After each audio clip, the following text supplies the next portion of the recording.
पाशं शिरिपुरवन्दमि पाशं शिरिपुरवन्दमि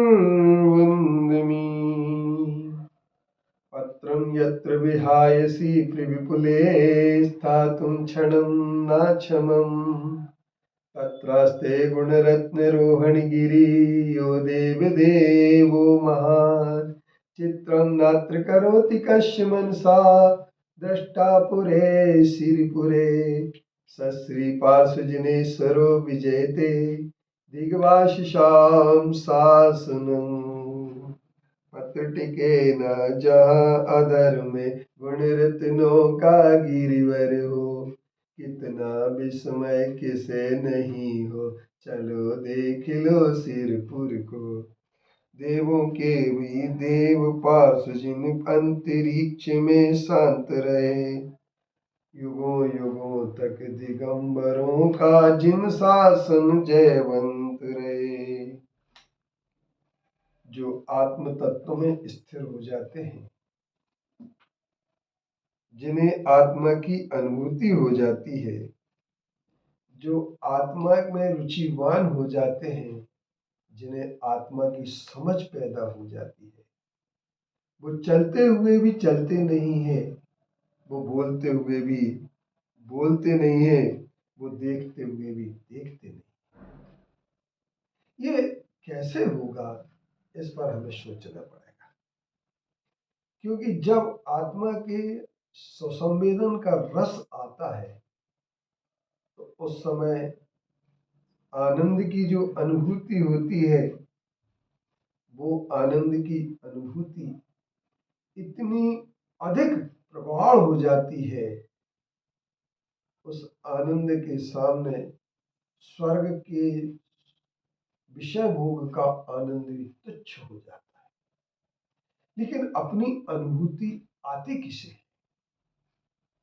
तो जैसे कि एक पहले बताया गया कि जैसे जैसे ही आत्मा में व्यक्ति डूबता चला जाता है तो वैसे वैसे उसे सामने उपलब्ध विषय भी किसी प्रकार से अच्छी नहीं लगती, उनमें कोई रुचि नहीं होती। इसलिए बहुत सारे लोग त्याग करते हैं, रसों का त्याग करते हैं, लेकिन त्याग मेरी दृष्टि में ऐसा भी हो सकता है कि जब हमारी थाली में कोई सामान आ जाए अच्छा और पसंद का प्रिय वस्तु आ जाए, उस प्रिय वस्तु को भी हम अलग कर दें कि आज हम इस वस्तु का उपभोग नहीं करें। ये सही मायने में त्याग कहलाता है।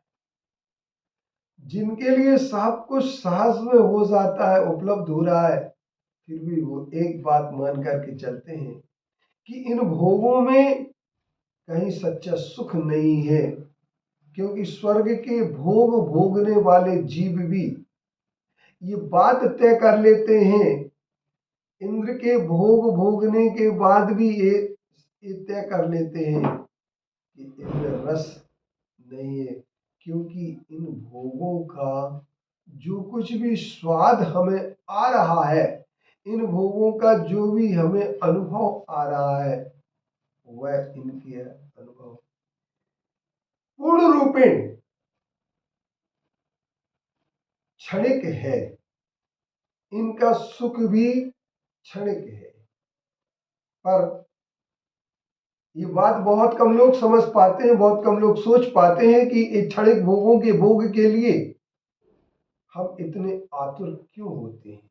हम सब चीजों को सामने देख लें, एक एक इंद्रिय के भोग के लिए सामने देख लें कि कितने समय का भोगों का। पर इसलिए हमारे जितने भी साधु होते हैं, साधु वही होता है विषयों की आशा नहीं, जिनके साम भाव धन रखते हैं, निज पर के हित साधन में जो निष्दिन तत्पर रहते हैं, स्वार्थ त्याग की कठिन तपस्या बिना खेद जो करते हैं, ऐसे ज्ञानी साधु जगत के दुख समूह जो किसी बहाने या पिछली खिड़की से भी किसी प्रकार के भोग भोगने की कोशिश नहीं करते। बहुत सारे लोग होते हैं जो ये कहने लगते हैं, अरे नहीं आप, अब हम क्या बताएं, हमारे लिए तो जो है ना क्या करें, तो क्या करने वाली बात नहीं आती है। अब उसने जबरदस्ती हमें खिला दिया, हम नहीं चाह रहे थे खाने पर, खा लिया, मगर ऐसा होता नहीं है।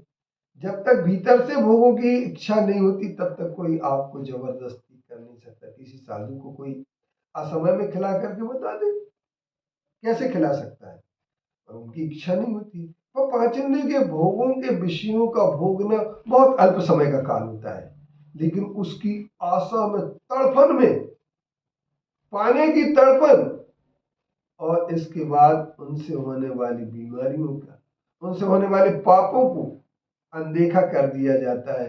क्योंकि भोग सामग्री जो अर्जित की जाती है उस समय निश्चित तौर पर पाप ही होते हैं। हिंसा, झूठ, चोरी, कुशील, परिग्रह।